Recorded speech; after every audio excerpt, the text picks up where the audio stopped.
Hello all and welcome back to the Pipe Cottage. This is Alan Harrelson here with Mrs. Harrelson, my lovely wife. And we are going to do something different tonight.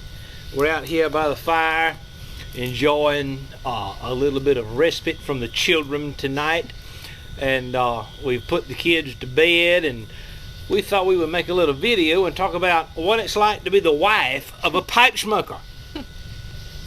Oh, well, it's quite interesting being a wife of a pipe smoker. Well, I think the better question is what it's like to be the wife of a pipe smoker who has how many pipes now? well, about 200. Yeah. Yeah, I got about 200 pipes.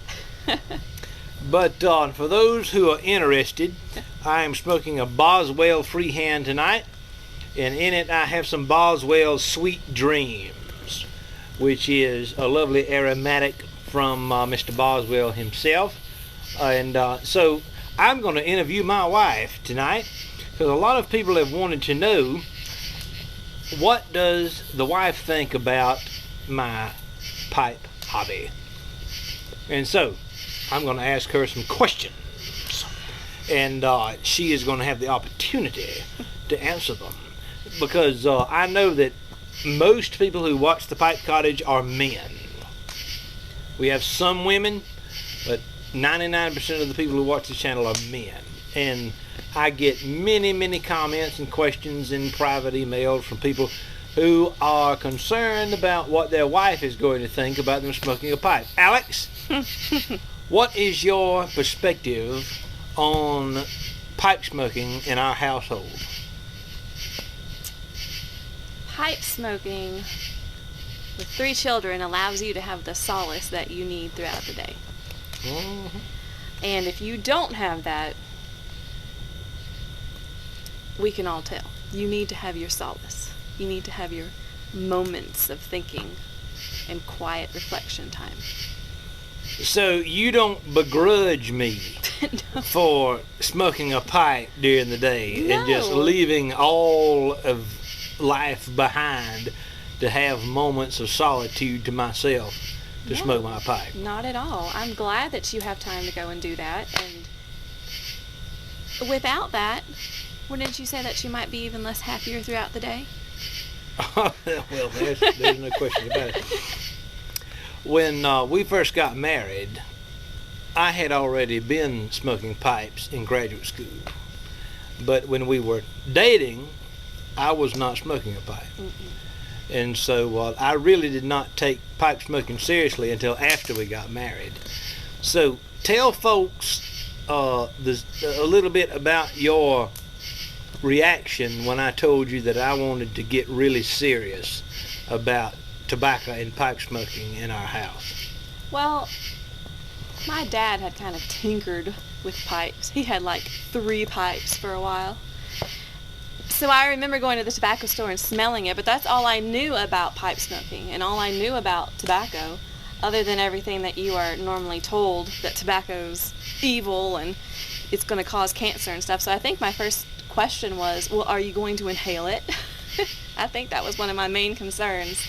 And then once you kind of explained to me more about the pipe and how it is that you do your techniques and your breathing of it and your tasting of it, rather than just inhaling it like a cigarette, and how different it was, that was the only concern that I really had.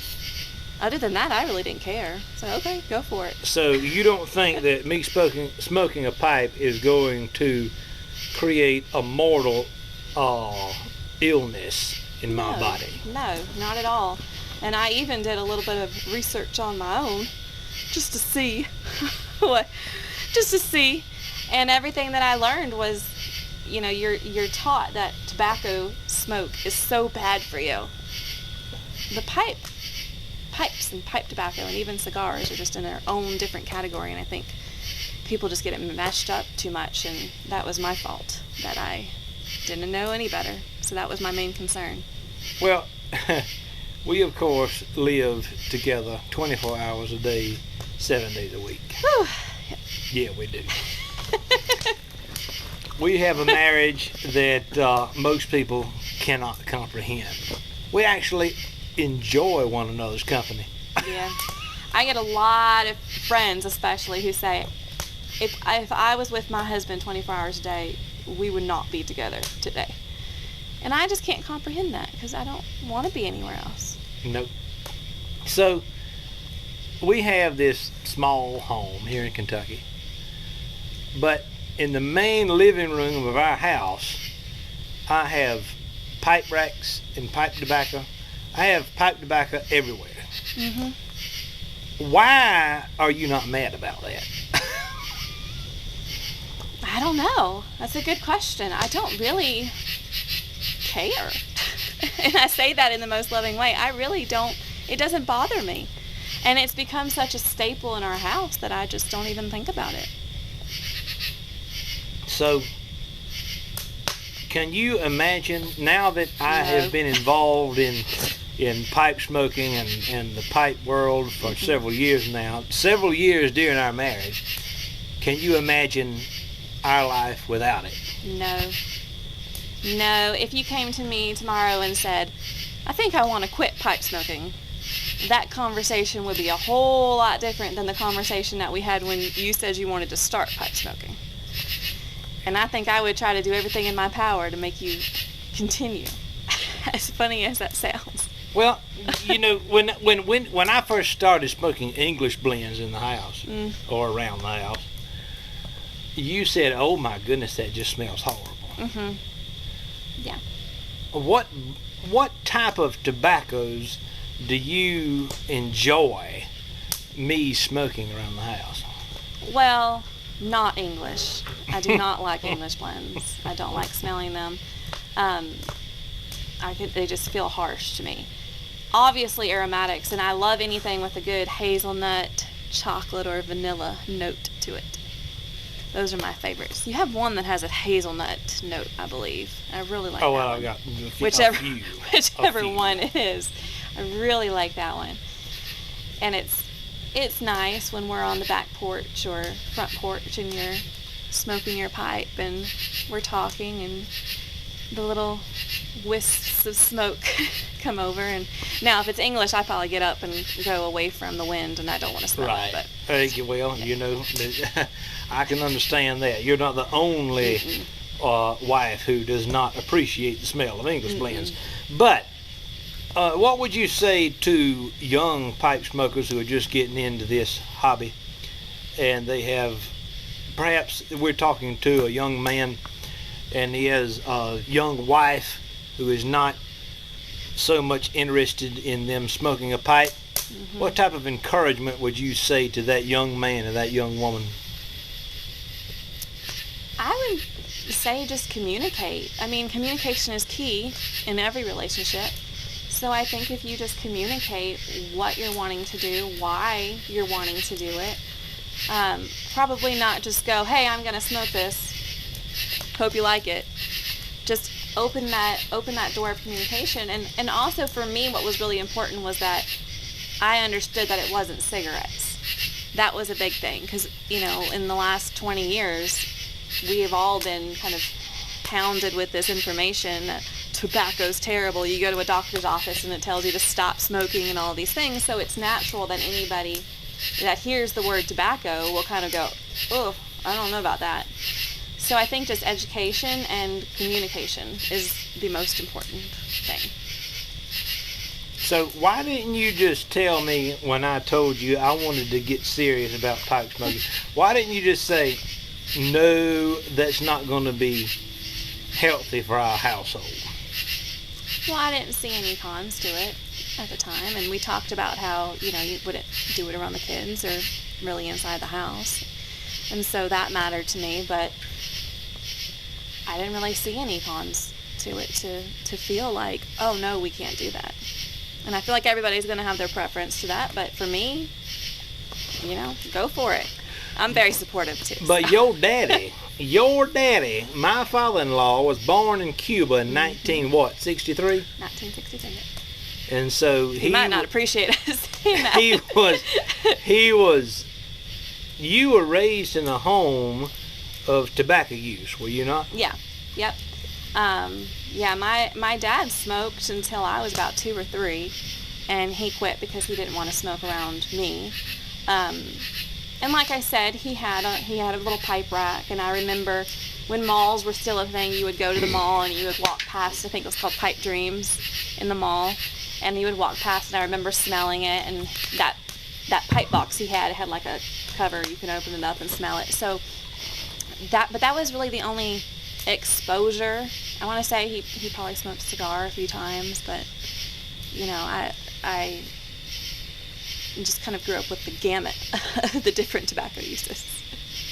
So there was a time when we had our home in South Carolina, when a friend of mine brought a Cuban cigar up to the house, and I fired it up for the first time, and you were infatuated with the smell. Yes, it was quite different than any other cigar that you had smoked up until that point. I don't think anything else really. Maybe the Padrones kind of, maybe sort of match it, but it was just a very unique smell. You have memories of Cuban cigars and the smell of Cuban cigars in they your must childhood. be somewhere embedded in my brain somewhere. Yeah, because I mean we had family in Miami, and I remember going to Miami when I was probably 7 or 8 and going down there, and I'm sure, I don't quite remember, I wasn't really paying attention, but I'm sure there was cigars of some sort. If you had a chance to go to Havana, Cuba, that's your grandmother, and the great-grandmother of our children was raised in Havana, Cuba. Is that right? Yes, she was.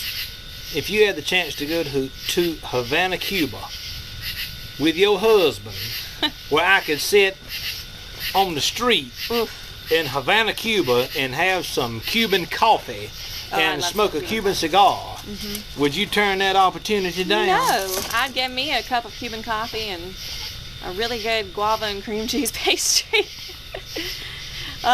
That's what I would want to do, and I'd sit right there and enjoy the experience. I've always wanted to go to Havana just to see it, just to experience it.